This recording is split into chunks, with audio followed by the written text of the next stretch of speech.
Олжас, жүрейік. Ауа райы мүлдем бұзылып барады. Қазір жаңбыр басталады. Бала терең дем алып әкесіне қарады. Әкешім, тағы аз ғана тұрайық. Жанымызда күрделеріміз бар ғой. Мақсат күрсінді. Ол Олжас үшін осы жерде біраз уақыт қалудың қаншалықты маңызды екенін білді. Ештеңе демеді. Тек үнсіз анасының суретіне қарап тұрды. Қалия оларды 2 жыл бұрын тастап кетті. Сол кезде Мақсат барлығын аяғынан тік тұрғызды. Оны барлық атақты дәрігерлерге апарды. Бірақ бәрі қол қусырып қарап қалды. Ауру тым кеш байқалды.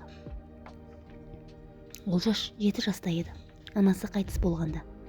Ол бәрін өте сабырмен қабылдады. Ал Мақсат та атасы мен әжесі де қатты уайымдады. Бірақ бала зиратқа жиі барғанды жақсы көрді. Мақсат оған қашан сұраса да анасын көріп қайтуға алып келіп тұрамын деп өте берді. Бірақ тым жиі емес. Жаңбырдың алғашқы тамшылары күткеннен де суық болып шықты. Бейне бір сыртта жаз емес, нағыз терең күз тұрғандай. Олжас, тез жүр, машинаға жеткенше мүлде су боламыз. Машинаға 100 метрдей қалған кезде жаңбыр ширектеп қойып кетті. Мақсат та, Олжас та әп-сәтте суға түскендей малмандай болды. Кешке қарай Олжастың дене қызуы көтерілді. Олжас, енді не істейміз? Олжас әлсіз күлімсіреді. Әке, жай ғана сәл суық деген ғой, ештеңе емес. Ештеңе емес дейсің. Қазір әжеңе қоңырау шаламын. Білесің ғой, менің кешкі уақытта келіссөздерім бар. Білем, әке, әжемсіз болмай ма? Ол бірден бүкіл үйді толтырып тамақ жасайды да бізді үнемі жегізе береді ғой. Мақсат күліп жіберді. Ой, әжеңе сенің ол туралы не айтатыныңды айтамын мен. Әке, мен әжемді қатты жақсы көремін. Бірақ қаншама абегер болатынын өзің де білесің. Мақсат ұлына байсалды қарап. Олжас, мен жұмыста болғанда сенің жаныңда әжең болады. Бұл талқыланбайды. Бір-бірімізді түсіндік деп ойлаймын. Ал әжемше? Сол сәтте әжесі үйге дауылдай кіріп келді. Құдая, Олжастан, өзіңді қалай сезініп тұрсың? Олжас сонда ересек адамдай күрсінді. Тіпті Мақсат әзер күлкісін жасырып қалды. Ой, нағыз актер. Әже, бәрі жақсы, шынымен, деді Олжас. Бірақ әйел әлде қашан компотты, тосапты, лимон салынған пакетпен тағы да толып жатқан нәрселерді үстелге қоя бастаған еді. Әрине, әкең тек өзін ойлайды. Мынандай ауа райында баланы сыртқа алып шығу деген не сұмдық? Мақсат, сен енді үлкен адам сияқты едің ғой, деді ол ренішпен. Мақсат күртесін киіп анасының бетінен сүйіп алды. Анашым, мен де сізді жақсы көрем. Сосын тез есікке жүгіріп шықты. Әйтпесе тағы да сөз естіп қиналып қалар еді. Мақсаттың ата-анасы мен қарым-қатынасы ерекше болатын. Жасөспірім кезінде ол мүлде жақсы мінез көрсеткен жоқ. Сол кезде ол дүние жүзін жек көрген. Онымен бірге әке-шешесінде. Неге бұлай болғанын өзі де түсінбейтін. Ата-анасы оған ешқашан дауыс көтерген де емес. Ал ол олардың қалай шыдағанын, қалай оны жақсы көріп қала бергенін түсініксіз. Ол бірде анасы туралы көршінің сөзін кездейсоқ естіп қалғанын да ұмытпайды. Кезекті бозақтығынан кейін көрші әйел анасын сөзбен түйреп жатты. Мүмкін оны бір дәрігерге көрсетіп көрерсіз. Бұл бала кімге тартқан? Кейде ойлаймын, перзентханада біреумен ауысып кеткен шығар. Болашағы жоқ жігіт. Ал анасы сол кезде өте қатқыл жауап берген. Сіз өз балаларыңызға қараңыз. Ал Мақсатпен біз өзіміз айналысамыз. Мақсат анасының оны қорғағанын қуанудың орнына бұрынғыдан бетер ашуланды. Үлгілі ана болып әлек болып жүр деп ары қарай ызаланды. Сол күні ол үйден ақша ұрлап, оны достарымен кафеде құртып тастады. Кешке ашуға толып, тағы айқайлап, қарсыласуға дайын күйде үйге келсе, ешкім жоқ. Бұл өте тосын, өте ерекше жағдай еді. Өйткені ата-анасы дәл осы уақытта үйде болушы еді. Мақсат бөлмеден бөлмеге өтіп, көңілі су сепкендей басылды. Не істегенін түсіне бастағандай болды. 2 сағат өтті, түн болды. Бірақ ата-анасы әлі келмеді. Мақсат шын мәнінде қорқа бастады. Жүгіріп көршілерге барды. Сөйтсе, анасының жүрегі нашарлап, жедел жәрдеммен алып кеткен. Ал әкесі бірге кеткен. Мақсат таң атқанын әрең күтті. Таң атырған сәтте ауруханаға ұшып барды. Анасына жылап тұрып кешірім сұрады. Сауығып кетуін тіледі. Сол күннен бастап олардың қарым-қатынасы мүлде басқа деңгейге өтті. Оның жансайрайы күйзелді. Мақсат ауруханадан қатты қорқатын. Қалия ауруханадан қайтып келмеген еді. Сондықтан ол жаман нәрсе туралы ойламауға тырысты. Анасы оның иығынан сипады. Бәрі жақсы болады, көресің. Олжасымыз мықты, ал өкпе қабынуы ең қауіпті ауру емес. Мақсат оған ауырсынған жанарымен қарады. Анашым, сіздің бар екеніңіз қандай жақсы. Біз үшін бар екеніңіз қандай жақсы. Бұл шын сөз еді. Әйелі қайтыс болғаннан кейін әке шешесі екеуін қатты қолдады. Тіпті Мақсатты көбірек демегені ме белгісіз. Өйткені сол кезде Мақсат мүлде күйзелудің шегінде жүрді. Кейде ол ата-анасы бар болғаны қандай үлкен бақыт екенін ойлайтын. Ондай бақыттың бәріне бірдей бұйырмағаны анық. Келесі күні Олжастың жағдайы жақсара бастады. Мақсат оның ауруханада қаншама бала барын, тіпті бірнешеуімен дос болып үлгергенін айтып отырған әңгімесін жымиып тыңдап отырды. Соншама тез досысып үлгердің бе? Иә, әке. Демек, мұнда саған мүлде жалығу жоқ. Ал мен саған кітап, сүйікті ойыншықтарыңды алып келдім. Үйге қайта апарайын ба? Жоқ, әке, бәрін қалдырыңыз. Тек сізден бір нәрсе сұрасам бола ма? Әрине, Олжас, не сұрайсың? Мұнда бір қыз жатыр. Бізді бірден ағайын апа деп айтады. Оның ешкімі жоқ. Сіз оған да бірдеңе әкеліп бере аласыз ба? Мақсат оны таңырқай қарады. Ағалы қарындас дейсің бе? Ол қалай? Олжас күрсінді. Мен ойлап едім, маған сен түсіндіріп бересің деп. Тұра тұр. Сен шынымен ол сенің қарындасың деп ойлайсың ба? Иә, әке, біз өте ұқсаймыз. Ал жұрт мені толық сіздің көшірмеңіз дейді. Мақсат сасқалақтап қалды. Заманауи балалар бәрін ерте түсінетіні рас. Олжас та адамдардың сырттан бала жасайтынын білген шығар. Бірақ бұл туралы ұлымен сөйлесу өте қиын еді. Бұл бір сандырақ сияқты. Мұндай болуы мүмкін емес қой. Ол қыз неше жаста? Әке, ол 7 жаста, және оның ешкімі жоқ. Міне көрдің бе?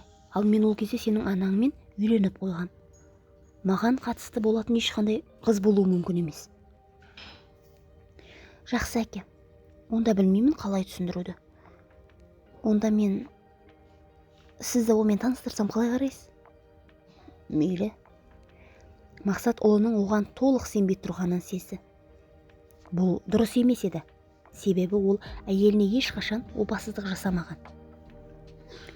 Олар дәлізде шыққан кезде әлгі қыз дәл өзі күткендей Олжасты қарсы алды. Сәлем, Олжас.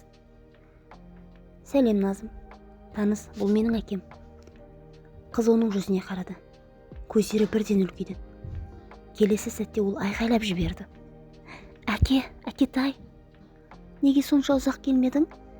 Мен сенің өлгеніңе ешқашан сенген емеспін. Мен сенің келетініңді білдім.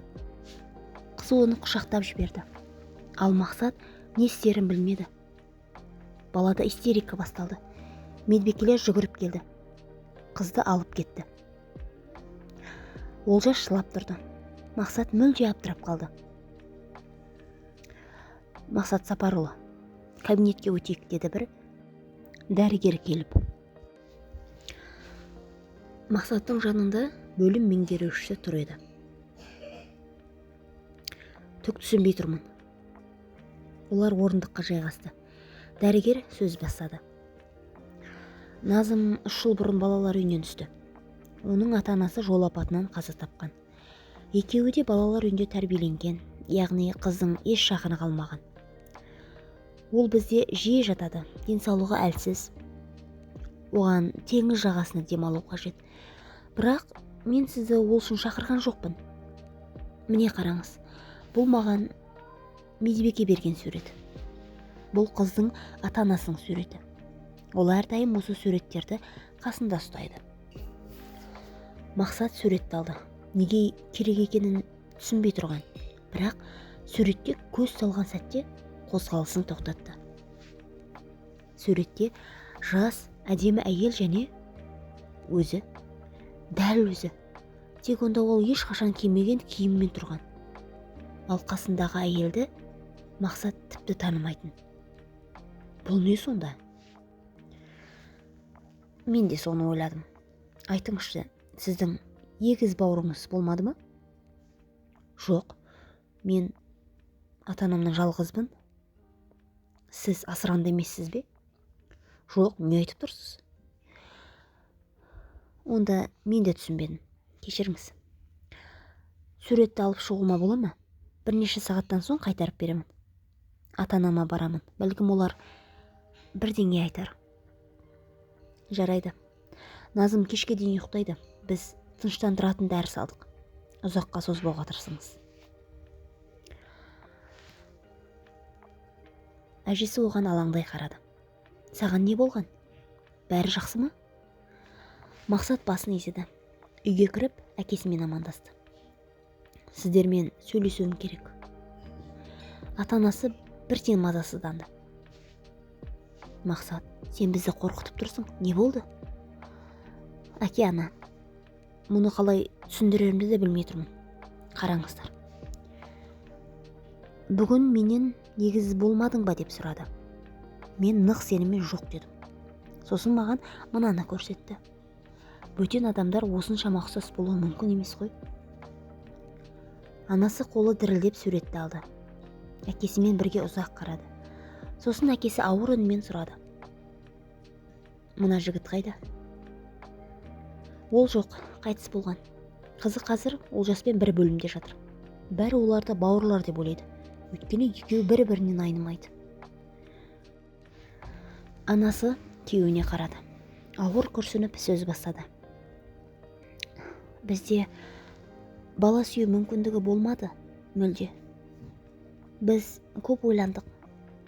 Сосын балалар үйінен сәби алуға шешім қабылдадық.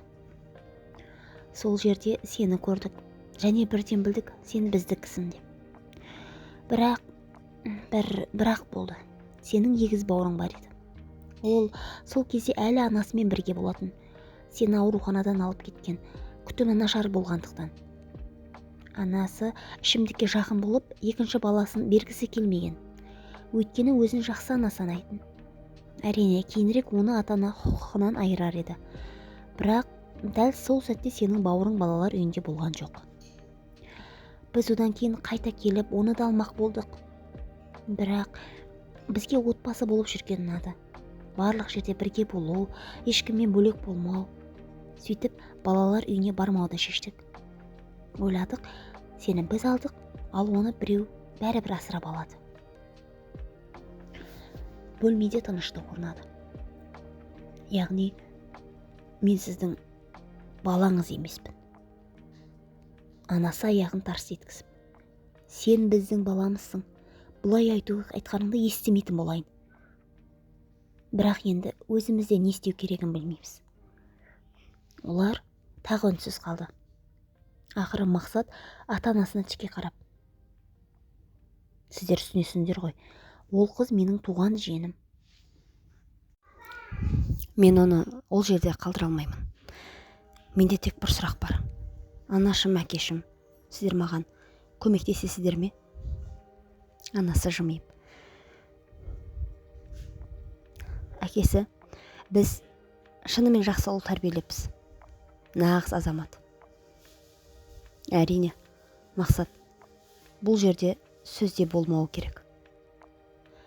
Ауруханаға олардың барлығы бірге қайта келді. Мақсат бірден дәрігердің кабинетіне кірді. Бұл сөз бе? Қандай да бір нәрсе анықталды ма? Мақсат басын изеді. Иә, бәрі түсінікті болды. Кешіріңіз, маған асырап алу үшін не қажет екенін айта аласыз ба? Дәрігер үстелді саусақпен тықылдатып: демек Назым сіздің туысыңыз? Иә, ол менің туған жиенім. Түсінікті.